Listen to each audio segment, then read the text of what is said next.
எந்தெந்த டாக்டர் யார் யார் சொல்கிறாங்களோ அந்த இடத்துக்குலாம் நான் போனேன். ஆனாலும் எங்கே போயிட்டு அந்த கட்டி வந்து அவருக்கு சுத்தமாகலை. ஒரு சாதாரண ஒரு சின்ன ஒரு பெட்டாக்சல் தான் ஒரு கட்டி. ஆனாலும் எனக்கு வந்து அப்போல்லாம் ஆண்டவரை பற்றி சொல்லிக்கிட்டு வருவாங்க. நான் ரொம்ப கிண்டல் பண்ணுவேன், கேலி பண்ணுவேன். ஐயோ உங்களுக்கு வேறு வேலை இல்லை, இப்படிலாம் வராங்க பாரு அப்படின்னு சொல்லியிருக்கிறேன். ஆனால் கர்த்தர் அதுக்கு சாட்சி. ஆனால் என் தேவன் என்னை அந்த இடத்துல தான் தெரிஞ்சு கொண்டாருன்றது எனக்கு தெரியாது. இப்போ என் கணவருக்கு ரொம்ப பலவீனமாக ஆகி டாக்டரெல்லாம் கைவிடப்பட்ட காலத்தில் அவர் மறைத்திருவாருன்னு நினச்சாங்க. எனக்கு நிறைய சொந்தக்காரு, அவருக்கும் நிறைய உறவினர்கள் இருக்கிறாங்க.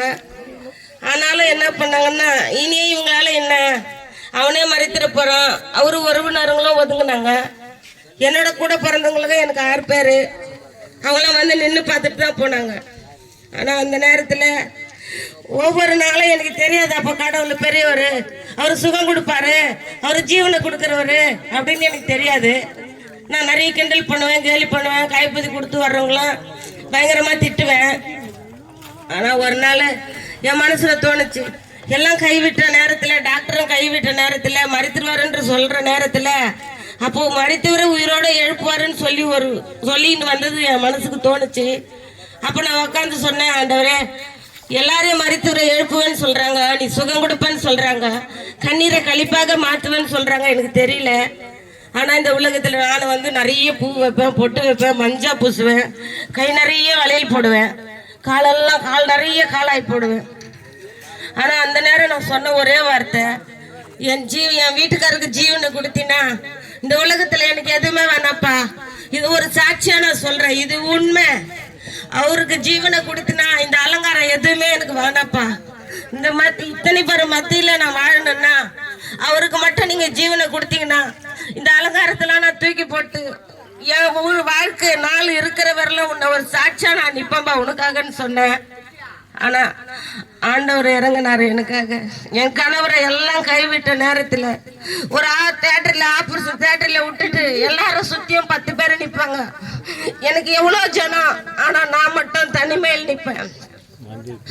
நிக்கும் போது நான் ஒண்ணுமே நினைச்சது இல்லை, கடவுளே இவ்வளவு பேர் இருந்தா நான் அனாதையா நிக்கிறேன். அப்ப நான் அனாதையா இல்ல, என் தவப்ப என் பக்கத்துல இருந்தார், என் சகோதரன் என் பக்கத்துல இருந்தார், என் தோளை தட்டினார். நீ கவலைப்படாதே, எதை குறிச்சு அழுவாதே, நான் உன் பக்கத்துல இருக்கிறேன், உன் கணவர் உயிரோடு வருவாருன்னு சொன்னார். ஆனா அப்படியே நின்னேன். எல்லாரும் வாங்க காபி சாப்பிடுங்க, தண்ணி குடிங்க, அவங்கவுங்க உறவினர். நான் மட்டும் தனிமையில நின்னேன். கர்த்தர் என் கணவர் அந்த ஆபரேஷன் தேட்டர்ல இருந்து கொண்டு வந்தார்.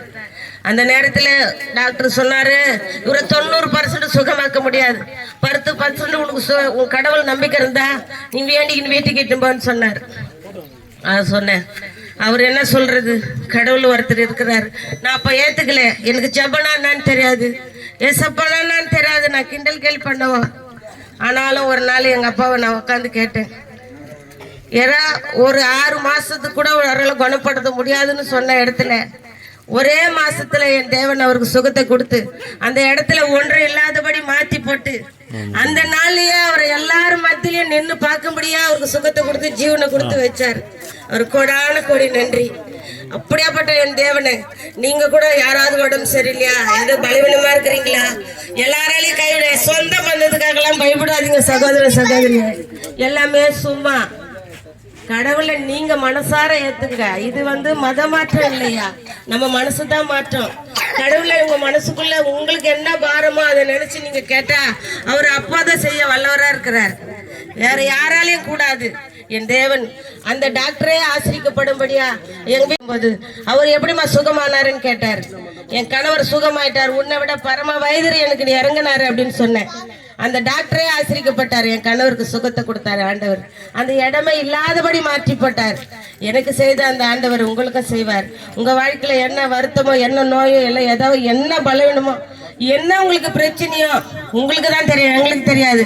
இது மாத்திரம் இல்லை, என் வாழ்க்கையில என் பெண்ணுக்கு குழந்தை இல்லை, ஆண்டவருக்கு நான் ஒண்ணுமே செய்யல, பணம் செலவு பண்ணல, என் தேவன் இறங்கினாரு, அதை சுகமாக்குனாரு. எனக்கு எவ்வளவு பிரச்சனை, என் கிட்னில கல் இருந்தது, ஆபரேஷன் பண்ணிட்டு நாளைக்கு தேட்டருக்கு இட்டு போறாங்க. இன்னைக்கு நான் சொன்னேன்ப்பா, எனக்கு இப்போ அப்பா கத்தி வைக்கிறது எனக்கு பிடிக்கலப்பா, எப்ப நீ சுகத்தை கொடுப்பான்னு. அதே மாதிரியா காலையில போயிட்டு ஆபரேஷன் தேட்டருக்கு உள்ள போறோம்ல, ஒரு ஸ்கேன் எடுனாங்க. ஆனா அதுல பார்த்தா அந்த கல் இல்லை. அவர் கேட்டார், என்னம்மா வயத்துல இந்த கல்லை காணும், 10 ml கல்லு கிட்னில இருந்தது. என் தேவன் கிட்ட நான் சொன்ன, ஒரு நைட்டு தூக்கி போட்டார். இது சாட்சிங்க, இது உண்மைங்க, இது பொய் இல்லைங்க. இவ்வளவும் என் வாழ்க்கையில நடந்திருக்குது. இது மாத்திரம் இல்ல, பெரிய பெரிய உபத்திரங்கள் என் வாழ்க்கையில வந்தது. ஏன்னா மறித்து போற நிலைமைக்கு கூட நான் போனேன். ஆனாலும் என் தகப்பன் சொன்னார், நான் இருக்கும்போது நீ எதுக்கு மறித்து போற? உனக்காக நான் மறித்தேன், உனக்காக ரத்தத்தை நான் சிந்தினேன், நீ எதுக்கு மறிக்க போறேன்னு என் தேவன் என்னை இன்னைக்கு உயிரோட இந்த இடத்துல, இந்த சுண்ணாமட்டு பகுதியில் வந்து என் சாட்சியை சொல்லும்படியா என்னை நிறுத்தினதுக்காக கொடான கொடி நன்றி. எல்லாருமே அப்படி யாராவது இருந்தா, ஐயாங்க ஊழியக்காரங்க வந்துக்கிறாங்க, ஜெபம் பண்ணிக்கங்களேன். இல்லை வந்து நீங்க ஜெபம் பண்ண வைக்கப்பட்டாலும் நீங்க இருக்கிற இடத்துலயே உட்காந்து என் தகப்பனை ஒரு நிமிஷம் கண்ணை மூடி கண்ணோக்கி பாருங்க. எங்க அப்பவே நீங்க எந்த இடத்துல நின்று கேக்குறீங்களே அந்த இடத்துலயே அவர் வந்து செய்ய வல்லவரா இருக்கிறாரு. என் வாழ்க்கையில சேர்ந்தவர் உங்க வாழ்க்கையிலேயே செய்வார். இது உண்மையான சாட்சிங்க. எல்லா சகோதரிகிட்டையும் சொல்றேன், கர்த்தர் செய்தது இது உண்மை. இயேசுவின் நாமத்தினால சொல்றேன், எல்லாமே உண்மை சாட்சி. ஆண்டவர் ஆசீர்வதிப்பாரு. ஆமென். அல்லேலூயா. அருமையான சாட்சி நாம் கேட்டோம். தேவனால கூடாத காரியம் ஒண்ணுமே இல்லை. மனுஷரால் கைவிடப்படலாம், டாக்டர்களால் கைவிடப்படலாம், ஆனாலும் கர்த்தர் ஒருபோதும் நம்மை கைவிட மாட்டார். அல்லேலூயா, அல்லேலூயா. கர்த்தர் உங்களை ஆசீர்வதிப்பார்.